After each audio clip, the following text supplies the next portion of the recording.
अस्सलाम वालेकुम dear students, उम्मीद है आप सब खैरियत से होंगे। हमारा आज का जो लेक्चर है ये बहुत ही इंपॉर्टेंट है लॉ गेट एस्पिरेंट्स के लिए।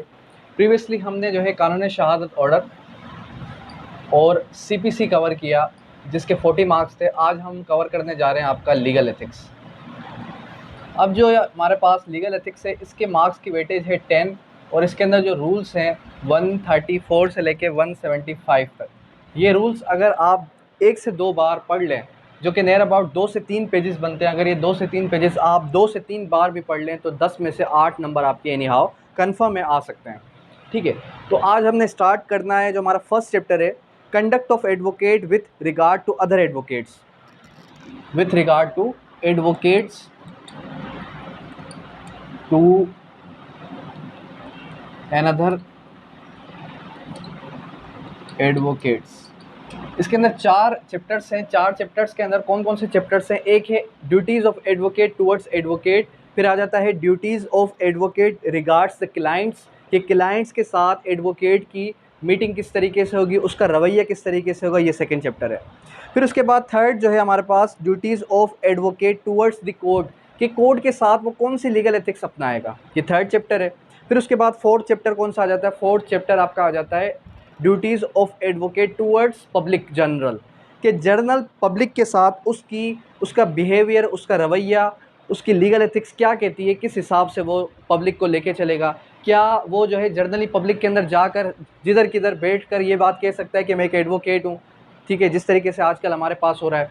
ठीक है, क्या एक एडवोकेट जो है वो क्लाइंट के साथ किस तरीके से बिहेव करेगा, क्या क्लाइंट से ज़्यादा पैसा ठा सकता है, जिस तरीके से आजकल हमारे माशरे के अंदर हो रहा है। आपने सिर्फ और सिर्फ सिनेरियो ये बनाना है लीगल एथिक्स को स्टडी करते हुए कि जो कुछ हमारे माशरे के अंदर एडवोकेट कर रहा है वो टोटल अपोजिट है किसके? लीगल एथिक्स के।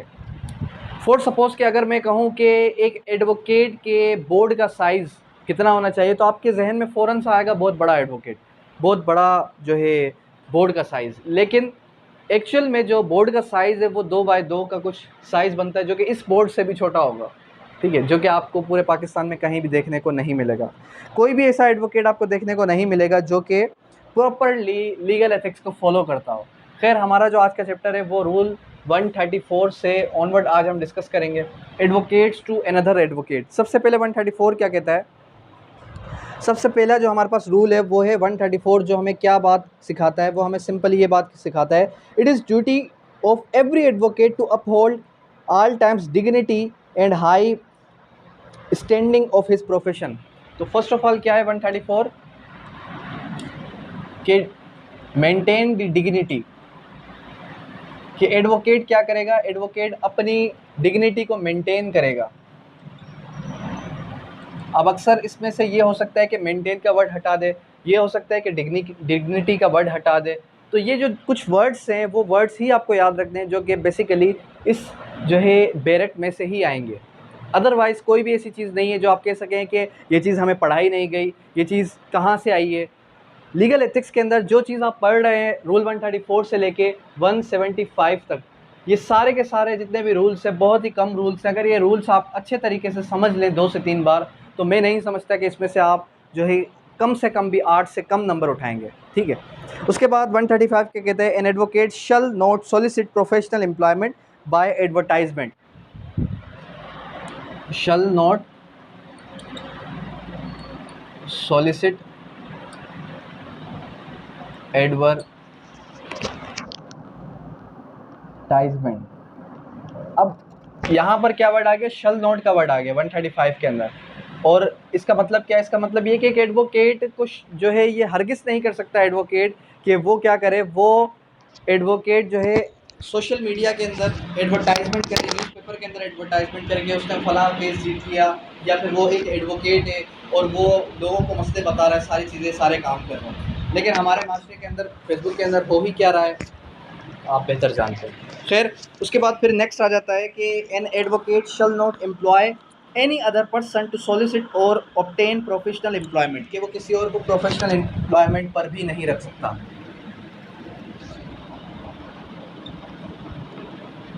प्रोफेशनल एम्प्लॉयमेंट पर भी नहीं रख सकता। उसके बाद 137 136 हो गया, फिर आ जाता है 137। 137 क्या कहता है? 137 हमें कुछ यूँ कह रहा है, an advocate shall not communicate about a subject to controversy with a party represent by an advocate absence and without the consent of such advocate. मतलब वो अपोजिट पार्टी से नहीं मिल सकता। क्या नहीं कर सकता? अपोजिट पार्टी से नहीं मिल सकता, in absence of another advocate. मतलब किसी और एडवोकेट की एब्सेंस में, या जो अपोजिट आपका एडवोकेट है उसके एब्सेंस में वो उनसे मिल नहीं सकता, वो उनसे कम्युनिकेट नहीं कर सकता। अब वर्ड यहाँ पर आएगा कम्युनिकेट, ठीक है। अब वो क्या करेगा, लॉगेट के अंदर एचईसी वाले क्या करते हैं, कोई वर्ड मिस कर देंगे, लाइक कम्युनिकेट मिस कर दिया, यहाँ पर शल नॉट मिस कर दिया। अब यहाँ पर आपने एक चीज़ देखनी है कि लीगल एथिक्स के अंदर सिंपली हमारे पास कोई कितने हैं नियर अबाउट, कोई रूल कितने हो जाते हैं, ये 25 से 1 हो गए, 25 25 40 30 40, ठीक है, नियर अबाउट कोई 40 रूल्स हैं, 40 45। अब 40 45 के अंदर सारे के सारे जितने भी रूल्स हैं उनके अंदर शल नॉट का वर्ड है। कुछ 1 से 2 हैं, वो मैं आपको मेंशन कर देता हूँ। वो कौन से रूल्स हैं? वो आ जाता है आपका 162 जिसके अंदर शुड नॉट का वर्ड है। उसके अलावा जितने भी रूल्स हैं उसके अंदर आपने मेमोराइज करना है कि 162 से हट के बाकी सारे रूल्स के अंदर शुड नॉट का वर्ड यूज़ है। कौन सा वर्ड यूज़ है? शुड नॉट का, ठीक है। ना मे है ना मस्ट है, सिर्फ क्या है? Shall not. यानी कि मैंडेटरी क्लासेस डाल दिए गए कि एडवोकेट ऐसा कर ही नहीं सकता, एडवोकेट ऐसा कर ही नहीं सकता, लेकिन कर रहा होता है। उसके बाद क्या आ जाता है? उसके बाद आ जाता है हमारे पास 138 आ गया। 138 के बाद आ गया आपका N advocate shall not in the absence opposite council communicate with और आर्ग्यू बिफोर द जज एक्सेप्ट इन ओपन कोर्ट। मतलब कि in the absence of, sorry, in absence 138 क्या कह रहा है कि in absence of adverse advocate, एक एडवोकेट क्या नहीं कर सकता? वो जज से कम्युनिकेट भी नहीं कर सकता एक्सेप्ट ओपन कोर्ट। अब लास्ट टाइम क्या हुआ था? लास्ट टाइम को जो ये वाला रूल था 138 वाला, इसके अंदर सिंपली एक वर्ड मिस कर दिया, एक्सेप्ट का। अब आप ये बताएं कि जाहिर सी बात है, जिस स्टूडेंट ने बैरक को पढ़ा नहीं होगा, जिस स्टूडेंट ने खुद से 1 से 2 बार ये सारे के सारे रूल्स नहीं पढ़ेंगे, वो किस तरीके से समझ सकता है कि कौन से रूल के अंदर क्या बात लिखी है। उसके बाद क्या आ जाता है? उसके बाद आ जाता है 140। 140 क्या कहता है? Clients not advocates are the litigants. Clients not advocates are the litigants. 139 क्या कहता है? Clients not advocates are litigants. कि देखें, लिटिगेशन किसके दरमियान है? लिटिगेशन क्लाइंट्स के दरमियान है। आप एडवोकेट्स आपस में इस तरीके से लड़ रहे होते हैं, इस तरीके से झगड़ रहे होते हैं जैसे कि आपका आपसी मसला हो, जिस तरीके से आपका कोई ज़ाती मसला आ चुका है। देखें, एक एडवोकेट जो है वो बाय प्रोफेशन एक एडवोकेट है। आप अक्सर देख लें कि जितने भी एडवोकेट्स हैं उसमें कुछ पढ़े लिखे ऐसे एडवोकेट्स भी होते हैं, वो क्या करते हैं, वो अपनी प्रोफेशनल डिग्निटी को मेंटेन करने के लिए कोर्ट में बेशक लड़ रहे हैं, कोर्ट में बेशक झगड़ रहे हैं, लेकिन फिर वही एडवोकेट जाके बार के अंदर सेम ही साथ में चाय पी रहे हैं, साथ में खा पी रहे हैं। लीगल एथिक्स भी यही कहती है कि देखें, जो क्लाइंट्स हैं उनके दरमियान झगड़ा है, आप एडवोकेट्स के दरमियान में किसी किस्म का कोई आपसी झगड़ा नहीं है कि आप क्लाइंट की बिहाफ पर जो है ख़ुद को रिप्रेजेंट कर रहे हैं। बेशक मैं समझता हूँ कि आप जब एक एडवोकेट बन जाते हैं किसी भी क्लाइंट के, तो आप उसको इस तरीके से रिप्रेजेंट कर रहे हैं कि जैसे कि आप वो खुद क्लाइंट सामने पेश हो रहे हैं, ठीक है, मैं इस चीज़ को एडमिट कर रहा हूँ। लेकिन जो झगड़ा है, जो मसला है, वो क्लाइंट के साथ है। क्लाइंट ने आना है, अपना मसला रिजॉल्व करके चले जाना 6 महीने, 8 महीने, 1 साल के अंदर, लेकिन एडवोकेट को उसी कोर्ट के अंदर रहना है, उसी जो है दूसरे एडवोकेट के सामने भी अपीयर होना है। तो एडवोकेट्स आपस में लिटिगेंट्स नहीं हैं।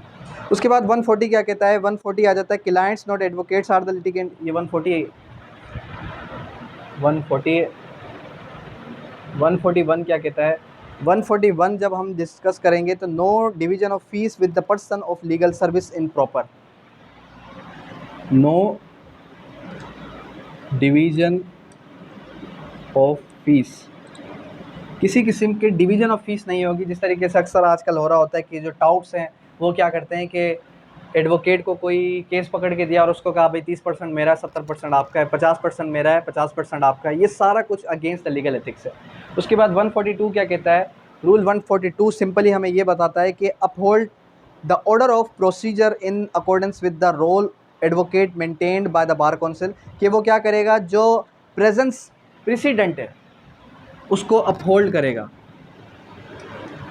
जो कि कंसर्न बार काउंसिल की तरफ से है।